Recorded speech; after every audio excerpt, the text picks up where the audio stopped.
Hello दोस्तों। नीतू का पति मजदूरी पर जाता तो वह बच्चों को स्कूल भेजने के बाद साथ वाले बंगले में काम करने चली जाती ताकि दोनों पति पत्नी मिलकर घर चला सके। एक दिन नीतू का देवर उसे बुरी तरह से मार रहा था और जब उसका पति घर आया उसने भाई से अपनी पत्नी को छुड़वाया तो भाई बोला, इसे घर में बांध कर रखो, वहीं बंगले में जाकर हमारी इज्जत मिट्टी में मिला रही है।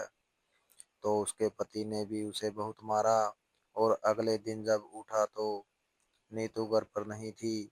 उसका पति बंगले पर गया तो उसकी आंखें फटी की फटी रह गई, क्योंकि सामने नीतू मेरा टिफिन तैयार कर दो, मैं मजदूरी पर जा रहा हूँ, शाम तक ही वापस आऊंगा। अच्छा है कि एक घर के काम का ठेका मिल गया है, इसलिए अब रोजाना मैं शाम को देर से वापस आया करूंगा। मालिक कह रहा था कि पैसे भी अच्छे देगा। नीतू ने जल्दी से दो रोटियां बनाई और उसके साथ रात की बनी हुई सब्जी रखी और पैक करके छोटा सा टिफिन अनिल को पकड़ा दिया। बच्चे भी स्कूल के लिए तैयार थे। जाने से पहले अनिल कहने लगा कि इस बार तो मेरी अच्छी कमाई हो जाएगी मेरे विचार से। अब तुझे बंगले में जाकर काम करने की जरूरत नहीं है। क्यों तू अपने आप को थका रही है? नीतू कहने लगी, हम मिलकर कमाएंगे तो हमारे बच्चे अच्छे स्कूल में पढ़ेंगे तो बड़े होकर अफसर बनेंगे और फिर तुम्हारी और मेरी सेवा भी करेंगे। हमारे हालात बदल जाएंगे। आजकल के समय में एक आदमी की कमाई से कहाँ घर चलता है। आज तुम्हारा काम अच्छा है, अच्छे पैसे लेकर आओगे, लेकिन कल तुम्हें नया ठेका नहीं मिला तो फिर यह पैसे हमारे काम आएंगे। देखो मेरी लगी बंदी कमाई है। और बंगले की मालकिन तो ज्यादा काम भी नहीं करवाती, बस उनके बच्चों को ही संभालना होता है। मैं उनके जुड़वा बच्चों को संभालती हूँ, बाकी हर काम के लिए दूसरे नौकर है। मुझे पता भी नहीं चलता कि समय कैसे गुजर जाता है और इतने से काम के मुझे अच्छे रुपए मिलते हैं। अनिल बड़ी प्यार भरी नजरों से अपनी पत्नी को देख रहा था, जो इस कठिन समय में भी उसके साथ खड़ी थी।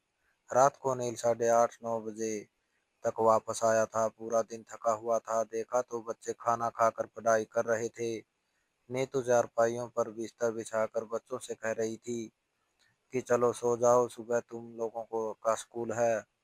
आंखों में काले रंग का काजल, होठों पर लिपस्टिक देखकर तो जैसे अनिल की सारी थकान दूर हो गई थी। कहने लगा, आज तुम बड़े अच्छे मूड में लग रही हो। कहने लगी, हाँ पता है, मालकिन जी ने मुझे नए कपड़े दिए हैं और साथ में लिपस्टिक भी दी है और काजल भी। मैंने सोचा चलो थोड़ा लगा ही लेती हूँ। अनिल खुश हो गया। अपना मुंह हाथ धोकर आया तो नीतू गरम गरम खाना लगा चुकी थी। दोनों ने मिलकर खाना खाया। कहने लगी, सच सच बताओ अनिल, क्या मैं अभी भी तुम्हें अच्छी लगती हूँ? यह कहकर वह मुस्कुराई थी। अनिल कहने लगा, हाँ तुम तो हमेशा से मुझे बड़ी प्यारी लगती हो। कहने लगी, वो तो सब ठीक है, तुम्हें पता है मालकिन जी क्या कहती है? कहती है कि मैं तो समझी थी तेरी शादी हुई ही नहीं है। अनिल हंसने लगा, कहने लगा, हाँ लगता तो ऐसा ही है, मगर मैं जरूर 3 बच्चों का बाप लगने लगा हूँ। खिला खिला के तुमने मुझे मोटा कर दिया है। वह खिल खिला के हंसी थी। कहने लगी, तुम मुझे ऐसे ही अच्छे लगते हो। अनिल ने मुस्कुराकर उसे देखा था। कहने लगा, कल तुम्हारे लिए कांच की चूड़ियां लेकर आऊंगा। जब वह तुम्हारे हाथ में खनखनती है तो बहुत अच्छी लगती है। दोनों ही आपस में एक दूसरे से बहुत प्यार करते थे। अगले दिन जब अनिल नीतू के लिए कांच की चूड़ियां लेकर आया तो देखा कि उसने काफी महंगा ड्रेस पहन रखा है। कहने लगा, यह कपड़े कहाँ से आए? वह हंसने लगी। कहने लगी, मालकिन जी ने दिया है। कह रही थी कि मैं बस नए कपड़े 3-4 बार ही पहनती हूँ, फिर अपने नौकरों को दे देती हूँ। मुझे यह पसंद आ गया, फिर मैंने सोचा यह रंग भी मेरे पति को पसंद है। इसलिए मैंने ले लिया। वो कहने लगा कि तुम्हारी मालकिन जी का दिल तो बहुत बड़ा है, तुम्हें बहुत कुछ देती रहती है। कहने लगे, हाँ, वह हम सब नौकरों का बहुत ख्याल रखती है। कांच की चूड़ियां ने तो अनिल के हाथ से लेकर अपनी कलाई में पहन ली। फिर उसी से पूछने लगी, बताओ कैसी लग रही है वह? कहने लगा, बहुत अच्छी लग रही है, और तुम पर तो सब कुछ जचता है, जो मर्जी पहन लो। फिर कहने लगा, आज बहुत थक गया हूँ, कंधों में बहुत दर्द है, ईंटें उठा उठा कर कमर और कंधों में दर्द हो जाता है। वह कहने लगी, बहुत मिट्टी भी लगी हुई है, जाओ नहा कर कपड़े बदल लो, मैं तुम्हारे यह कपड़े अभी धो देती हूँ। जैसे ही अनिल नहाकर बाहर आया, अपने आप को कुछ तरोताजा महसूस कर रहा था। बच्चे सो चुके थे, दोनों बच्चों के माथे पर प्यार किया। तब तक गरम गरम खाना नीतू लगा चुकी थी। खाना खाने के बाद उठने लगी तो अनिल ने उसकी कलाई पकड़ ली। कहने लगा, कहाँ जा रही हो? कहने लगी, तुम्हारे कपड़े तो धो दूं, सुबह क्या पहनोगे? कहने लगा, कुछ देर बैठकर बातें करते हैं। जब से बच्चे हुए हैं, जिम्मेदारियां बढ़ गई है, हमें तो एक दूसरे के साथ समय गुजारने का मौका ही नहीं मिलता। बस दिन रात मेहनत ही लगी रहती है। वह कहने लगी, अच्छा पहले तुम्हारे कपड़े धो दूं, फिर बात करेंगे। जल्दी से नीतू ने अनिल के कपड़े धोए, रस्सी पर फैलाए और फिर उसके कंधे दबाने लगी। वह कहने लगा, यह क्या कर रही हो? तुम भी तो दिन भर की थकी हुई आती हो। कहने लगी, नहीं, मैं इतनी थकी हुई नहीं हूँ। कोई बात नहीं। अनिल उसे बड़े प्यार से देखता था, कहता था, मैं बड़ा भाग्यशाली हूँ कि मुझे तुम जैसी पत्नी मिली है, मेरी तो किस्मत ही जाग उठी है।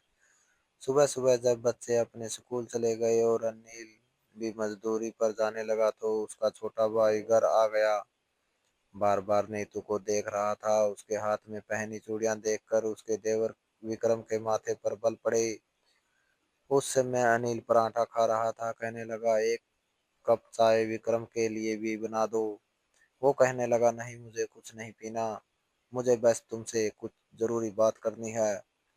अनिल कहने लगा, हाँ बोलो, क्या कहना है? कहने लगा कि देखो भाई, हमारे परिवार की औरतें घरों से बाहर तो नहीं निकलती। अरे मेरी पत्नी सालू अगर दरवाजे के पास भी खड़ी नजर आ जाए तो मैं उसकी टांगे तोड़ कर रख दूं, इतना डरती है वह मुझसे। और एक तुम हो कि यार, तुमने अपनी पत्नी को बहुत छूट दे रखी है, मुंह उठाए घूमती फिरती रहती है। यह सुनकर अनिल के माथे पर बल पड़े। कहने लगा, तमीज से बात करो, नीतू तुम्हारी भाभी है और यह है हम दोनों पति पत्नी के बीच का मामला है। तुम कौन होते हो बीच में बोलने वाले? वह कहने लगा, जब यह मुंह काला करवा कर आएगी तो सब हम पर थू थू करेंगे। तुम्हारे अकेले की बात नहीं है, अरे होशियारी से काम लो। घर की औरत को चार दीवारी के अंदर रखो ताकि औकात में रहना सीखे। किचन में चाय बनाती नीतू ने जब विक्रम के मुंह से यह सब सुना तो बाहर आ गई। कहने लगी, विक्रम भाई, आप कौन होते हैं मेरे बारे में इस तरह की बात करने वाले? जब मेरे पति को मेरे काम करने पर आपत्ति नहीं तो आपको भी कुछ कहने का कोई अधिकार नहीं है। आप अपने घर में रहें और हमें हमारे घर में सुकून में से रहने दें।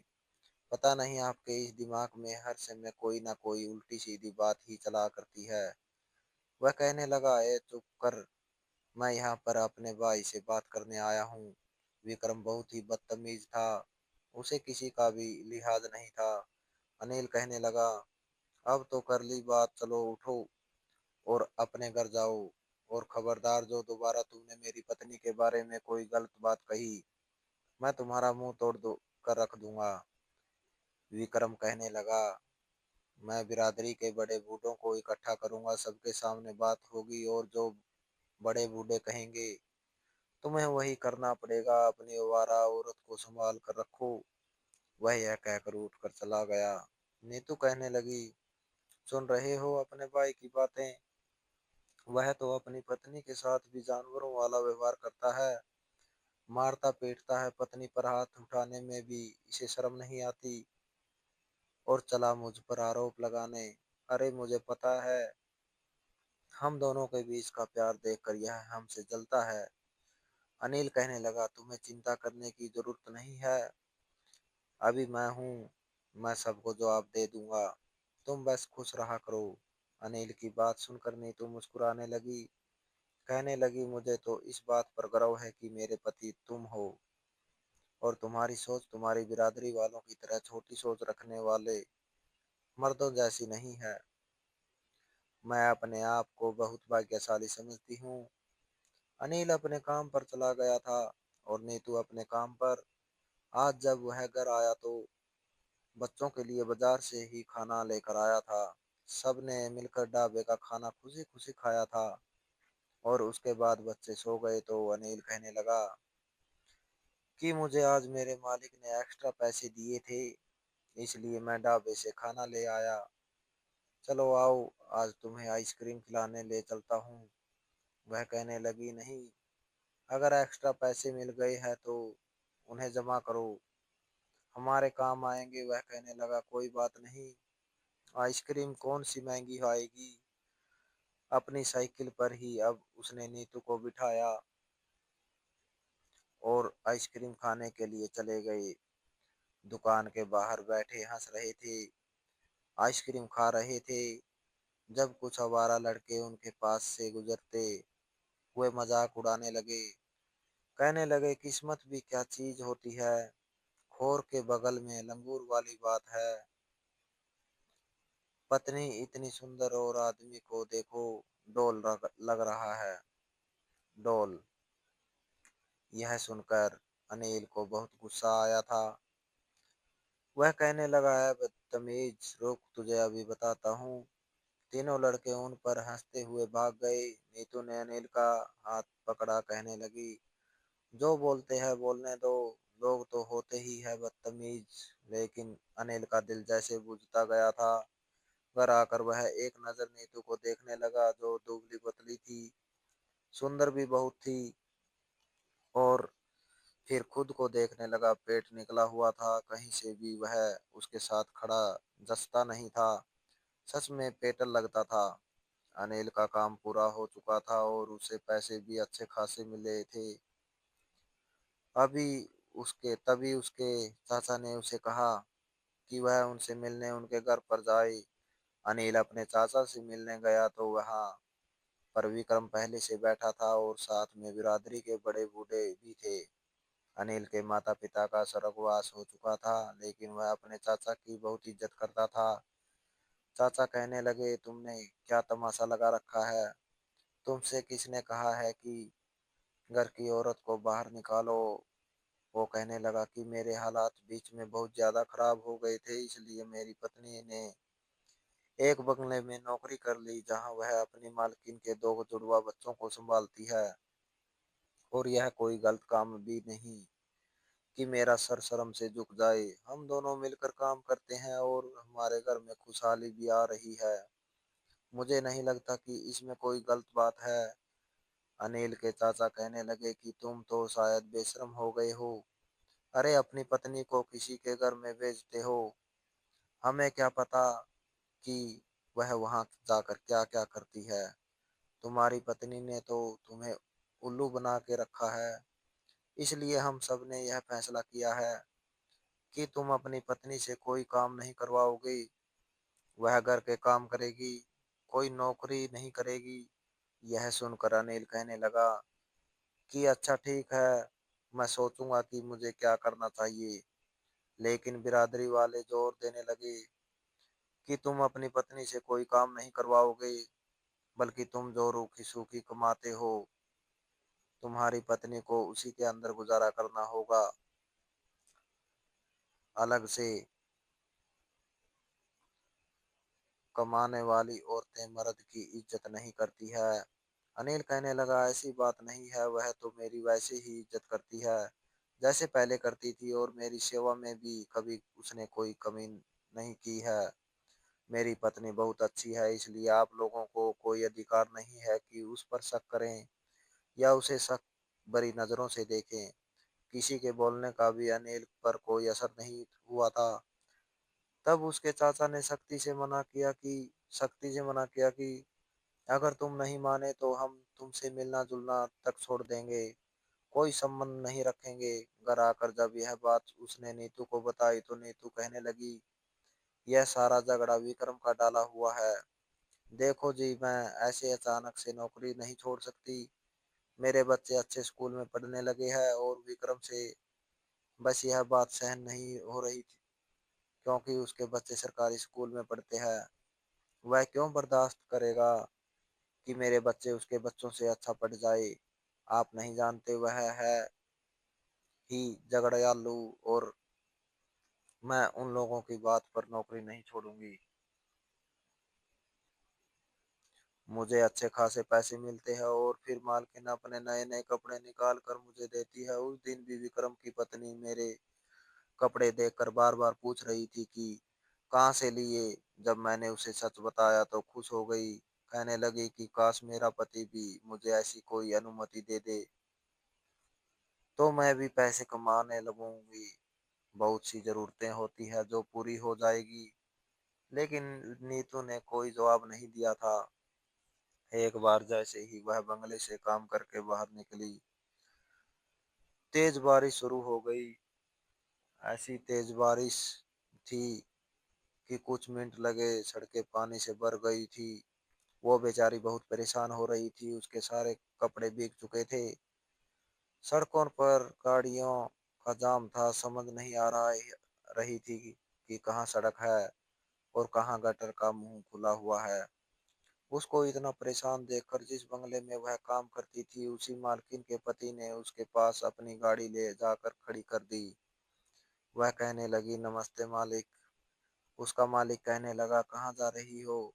कहने लगी, मैं घर जा रही हूँ।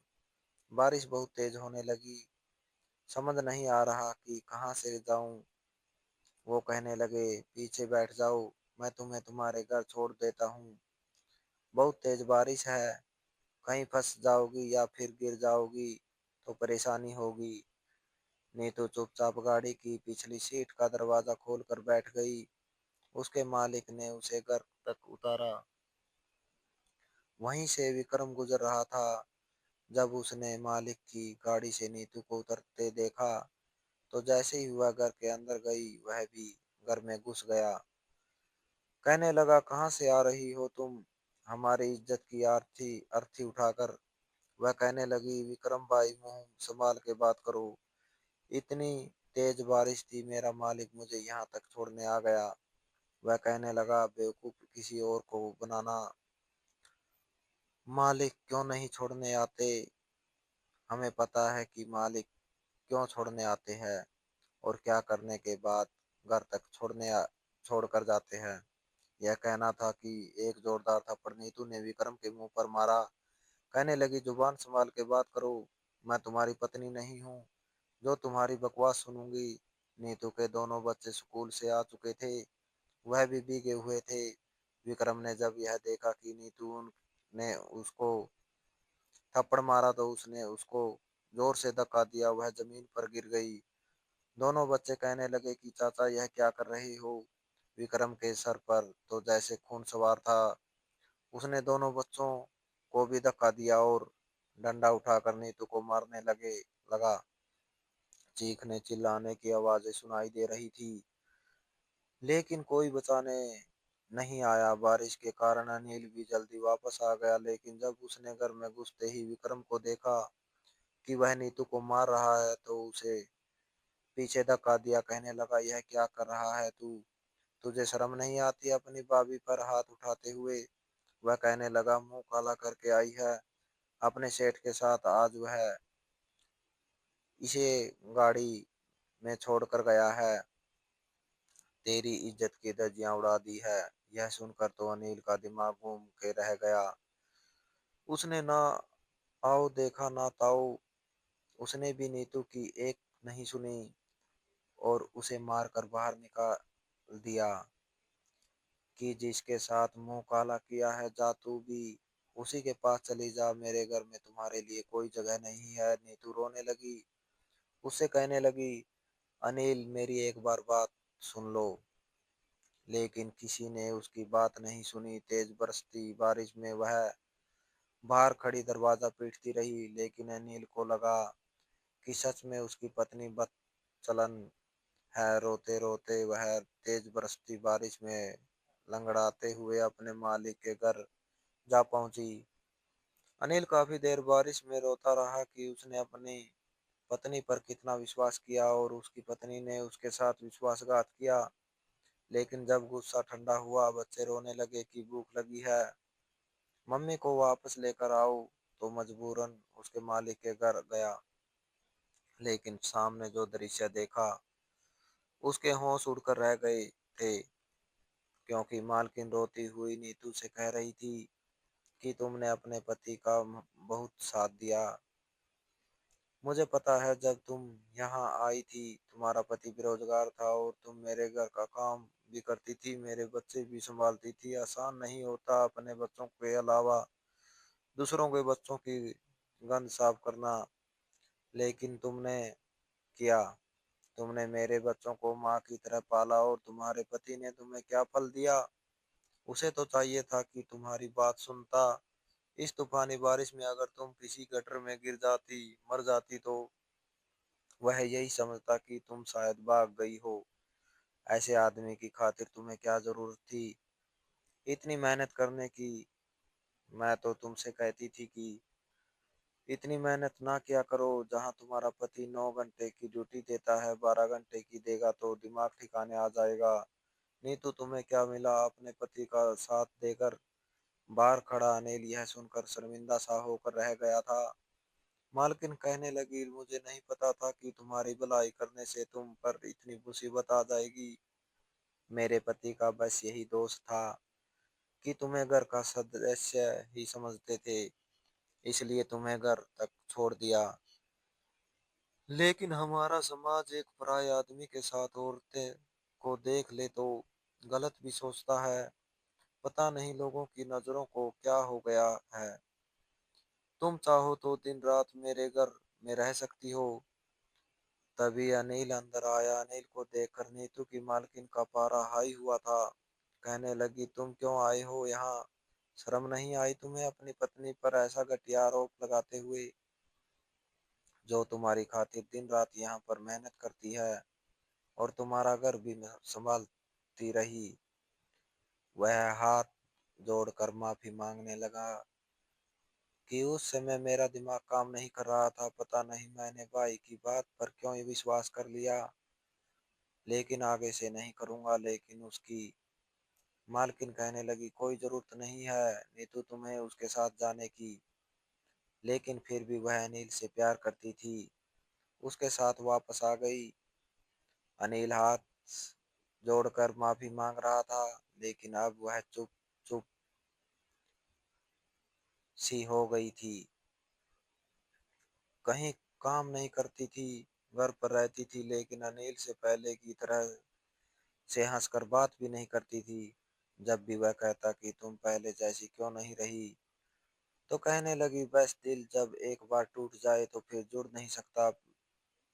मैं सिर्फ अपने बच्चों की खातिर समझौता कर रही हूँ और तुम्हारे साथ जिंदगी गुजार रही हूँ।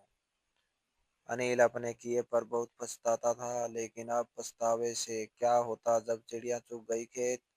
तो दोस्तों, इस कहानी को लेकर आपकी क्या राय है, कमेंट बॉक्स में कमेंट करके जरूर बताएं। और अगर आपको हमारी आज की कहानी अच्छी लगी हो तो प्लीज़ इसे लाइक ज़रूर करें। अगर आपने अभी तक हमारे एसके की जुबानी 2.0 चैनल को सब्सक्राइब नहीं किया तो ज़रूर कर लीजिए। तो मिलते हैं ऐसी एक और मोटिवेशनल कहानी के साथ।